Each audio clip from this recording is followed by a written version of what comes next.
Começando então só com um pedacinho de gramática que está ligado ao que a gente viu até agora.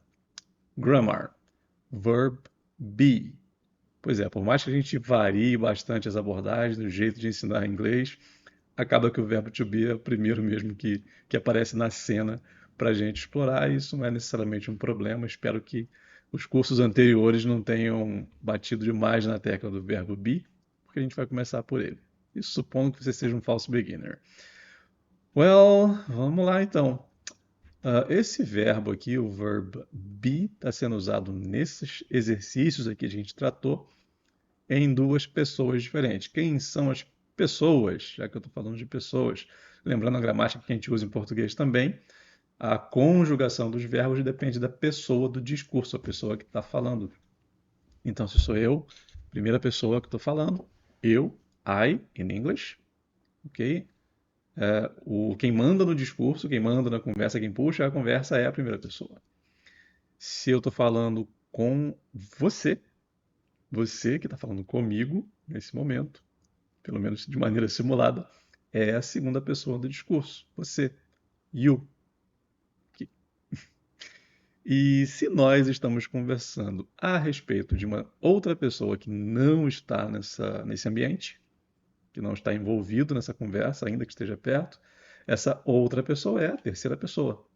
Ele, ou ela, ou a mesa que está aqui do lado, it, que serve também para o meu pet. Não, eu não tenho pet. Serviria para me referir a um país, uma cidade, coisas inanimadas, a gente vai usar it. He, she e it de terceira pessoa, acabei de mencionar, mas não vou nem botar aqui na tela, porque isso é assunto para slides seguintes, aulas seguintes, não se preocupe, a gente vai chegar lá com toda a calma do mundo. Nesse exato momento, eu só quis passar pelas três pessoas, porque duas a gente vai usar aqui. Primeira pessoa, I. Segunda pessoa, you. Você que está aqui simuladamente conversando comigo. Então, a gente vai dar uma olhadinha no Dialogue 1C. Cadê o 1C? Here. Tá aqui o Dialogue 1C.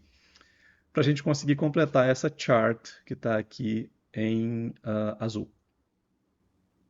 Então, nesse dialogue, existem alguns momentos onde aparecem essas estruturas aqui. I'm, está aqui na fala do Tom. No, I'm not. I'm Tom King. O que está acontecendo aqui? Eu estou usando o pronome pessoal, I, eu, primeira pessoa, e uma conjugação do verbo be, I am. Só que, como eu disse, na linguagem oral a gente contrai. Então, I am é contraído para I'm. Legal? E aí na fala seguinte da receptionist, ela diz You're in room 2. Lembra que eu mencionei lá no início que isso aqui estava contraído? Pois é, your. Agora, qual é a forma original disso aqui? You. Como é que o verbo be aparece aqui para ser usado na segunda pessoa? You. Como é que eu vou descobrir isso? Você descobre voltando no texto. You're in room 2. Falou contraído. O Tom entendeu? Aí ele disse sorry. E aí ela descontraiu para facilitar o entendimento. You are in room 2. Então, quando eu desmonto essa contração de your, eu passo para you are. Então, aqui, nesse espaço, o que, que vai aparecer?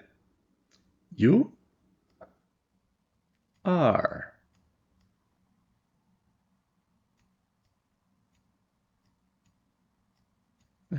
Consegui escrever legível, ó, usando o mouse. Na próxima eu venho com a digitalizadora para ficar um pouquinho melhor.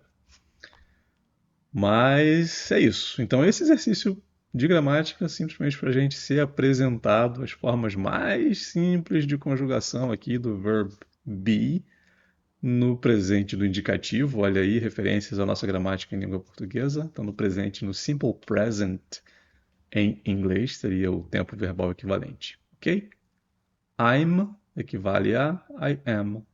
Your equivale a you are. Alright? Bora explorar um pouquinho mais dessas conjugações verbais? Ainda bem no início aqui, sem inventar muito, mas vamos lá. Aqui eu vou te fazer a apresentação um pouquinho mais formal do verb be, sendo conjugado aqui e sendo variado aqui em umas aplicações diferentes. Existe um áudio para gente, mas vou explorar primeiro com vocês essa geral aqui. Então, estamos falando do present tense, or simple present tense. É o mesmo jeito diferente de você se referir ao mesmo tempo verbal. Do verb be, então é o verbo be ou to be, como a gente está acostumado a ouvir nas aulas no Brasil afora. E aqui eu estou usando I, primeira pessoa, and you, segunda pessoa. Nesse exercício que a gente está trazendo aqui agora, a gente vai explorar a forma afirmativa, por isso que tem esse mais aqui, e a forma interrogativa. São duas coisas que a gente vai trabalhar aqui. Tem negativa também, só não botaram no título aqui, mas tem negativa também que a gente vai trabalhar. Bom, trazendo do texto, a gente vai passar primeiro, conversando aqui, depois eu vou jogar o áudio para a gente ter uma amostra aí de um nativo falando também. Forma afirmativa. I'm Rob. I'm Rob. Cheguei, vamos fazer de conta que meu nome seja Rob. E eu estou dizendo para vocês. I'm Rob. Ok? I'm, contração de I am, como a gente viu na parte anterior. E a resposta, uma resposta para mim. You're in room 2. Olha, room 2 também, a mesma sala do Tom. Então, Rob deve ser colega de sala do Tom. Your, contração de you are. Eu estou dizendo que você, Mr. Rob, você está, olha o verbo be aí, ser ou estar, na sala 2, in room 2. Ok? Cada vez menos eu pretendo ficar traduzindo, mas sempre que precisar, a gente apela um pouquinho para a língua mãe, desde que o contexto não esteja ajudando tanto. Aqui não tem tanto contexto, a gente está na frieza da gramática, então não custa dar uma forcinha para o principiante. I'm Rob é o jeito de contrair I am, ok? A gente não pode esquecer de colocar o sujeito.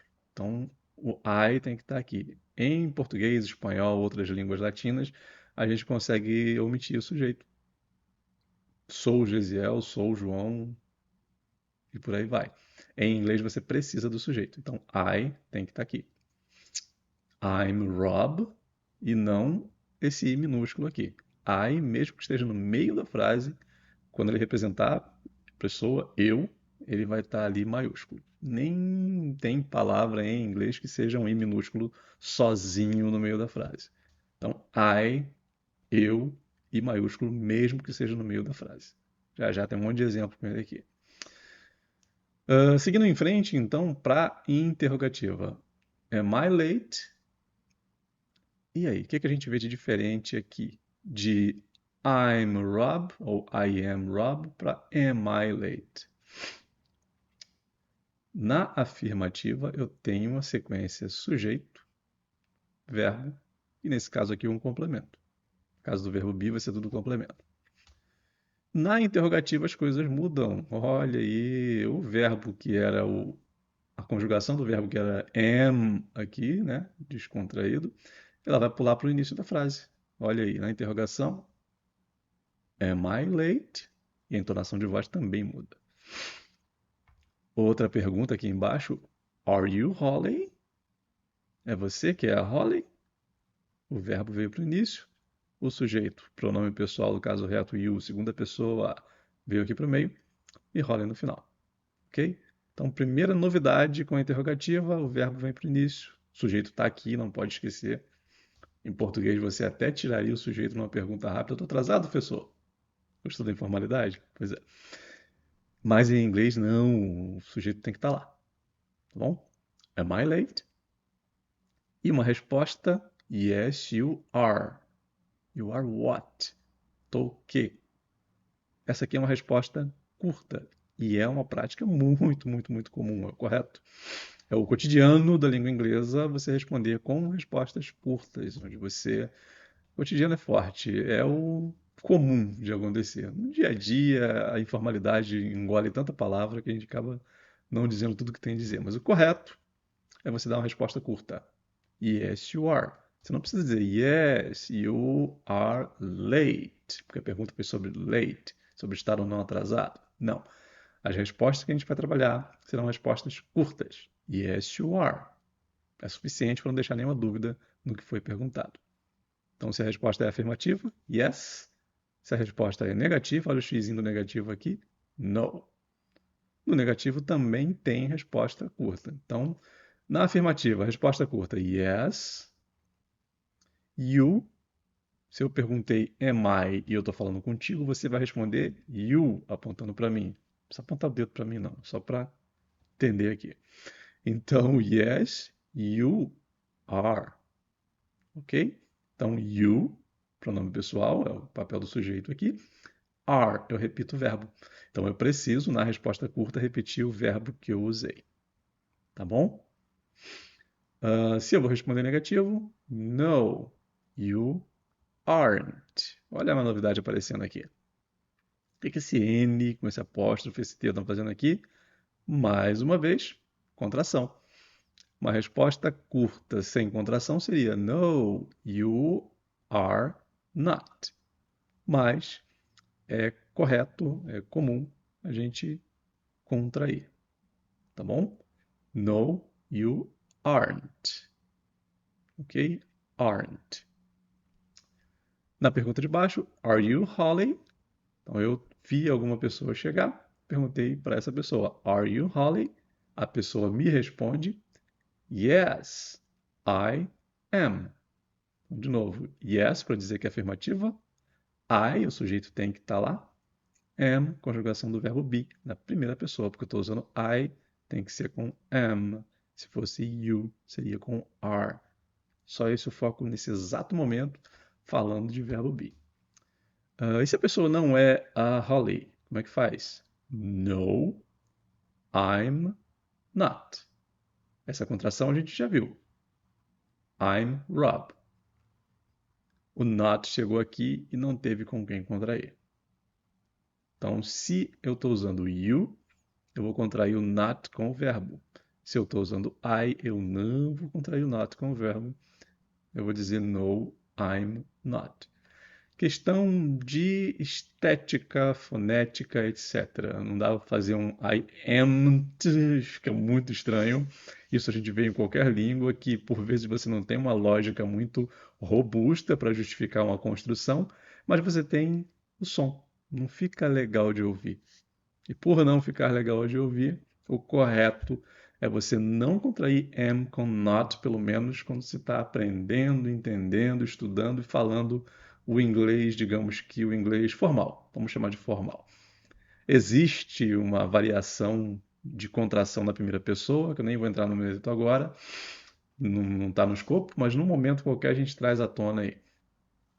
Vamos guardar, vamos ter em mente que quando eu respondo you, no, you aren't, eu estou contraindo o not com o verbo. Quando eu respondo no, I'm not, eu não contraio o not. Eu estou contraindo, estou mantendo a contração do I'm aqui. Ok? Voltando aqui no finalzinho, forma afirmativa então. I'm late. Forma interrogativa, passando o verbo para o início. Am I late? Olha o I aqui no meião da frase, continuando a ser maiúsculo. Não tem esse minúsculo aqui. Tranquilo? Vamos conversados até aqui?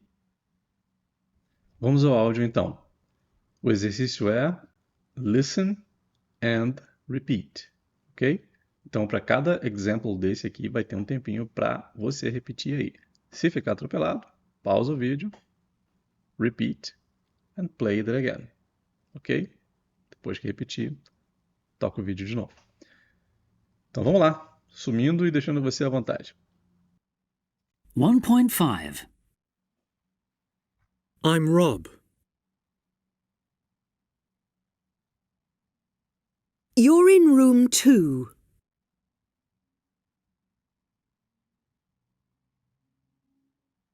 Am I late? Yes, you are.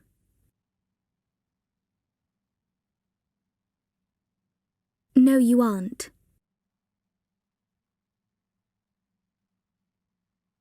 Are you Holly? Yes, I am. No, I'm not.